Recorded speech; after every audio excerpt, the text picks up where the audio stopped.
Friends, இப்போ நம்ம என்ன பார்க்க போறோம்னா பீட்ரூட் சாதம் தான் செய்ய போறோம் லஞ்ச் பாக்ஸுக்கு. வாங்க எப்படி ஈஸியாக செய்யறதுன்னு பார்க்கலாம். வீடியோக்குள்ள போகிறதுக்கு முன்னாடி லைக் பண்ணுங்க, ஷேர் பண்ணுங்க, கமெண்ட் பண்ணுங்க. மறக்காம வில்லேஜ் குயின்ஸ் ஃபேமிலிக்கு சப்ஸ்கிரைப் பண்ணுங்க. வாங்க வீடியோக்குள்ள போகலாம். கடாய் ஹீட் ஆயிடுச்சு, எண்ணெய் விட்டுக்கலாம். எண்ணெய் ஹீட் ஆயிடுச்சு, கடுகு உளுத்தம் பருப்பு போட்டுக்கலாம். கடலைப்பருப்பு, வெங்காயம் இது நல்லா பொன்னிறமாக வதக்கிக்கலாம். பாருங்க, நல்லா கடலைப்பருப்பு நல்லா பொரிஞ்சிருச்சு. இப்போ பச்சை மிளகாயும் பெரிய வெங்காயமும் சேர்த்துக்கிறேன்.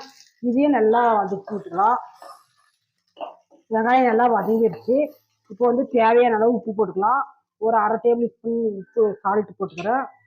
மிளகாத்தூள் காரத்துக்கு அந்த மாதிரி ஒரு சுமார் அரை ஸ்பூன் போட்டுக்கிறேன். மஞ்சள் தூள் ஒரு அரை ஸ்பூன். இது நல்லா வதக்கி விட்டுக்கலாம் பச்சை வாசனை போகிற வரைக்கும். இப்போ பச்சை வாசனை போயிடுச்சு. பீட்ரூட் துருவி எடுத்து வச்சுக்கிறேன், சீவி அதையும் சேர்த்துக்கணும்.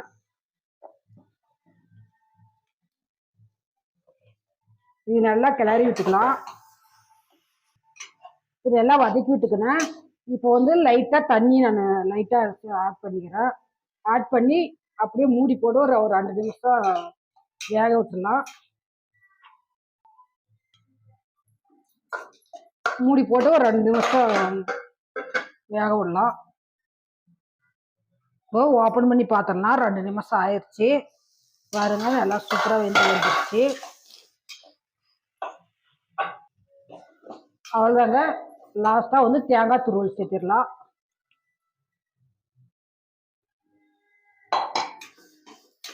இதெல்லாம் மிக்ஸ் பண்ணி விட்டுக்கலாம். அவ்வளோதாங்க. ஸ்டவ் ஆஃப் பண்ணிவிட்டு இது கீழே இறக்கி வச்சுக்கலாம். அவ்வளோதாங்க. இதில் சாதம் போட்டு கிளறிடலாம். தேவையான அளவு சாதம் போட்டு மிக்ஸ் பண்ணிடலாம். லைட்டாக கிளறினா இல்லைன்னா சாதம் உடஞ்சிரும். அவ்வளோதாங்க. சுவையான டேஸ்டியான பீட்ரூட் சாதம் ரெடிங்க. இது லஞ்ச் பாக்ஸுங்களுக்கு கொடுத்து விட்டா பசங்க கொஞ்சம் கூட மிச்சம் வைக்காத சாப்பிட்டு வருவாங்க. இந்த வீடியோ உங்களுக்கு பிடிச்சிருந்தா லைக் பண்ணுங்க, ஷேர் பண்ணுங்க, கமெண்ட் பண்ணுங்க. மறக்காம வில்லேஜ் குயின்ஸ் ஃபேமிலிக்கு சப்ஸ்கிரைப் பண்ணுங்க. Bye friends.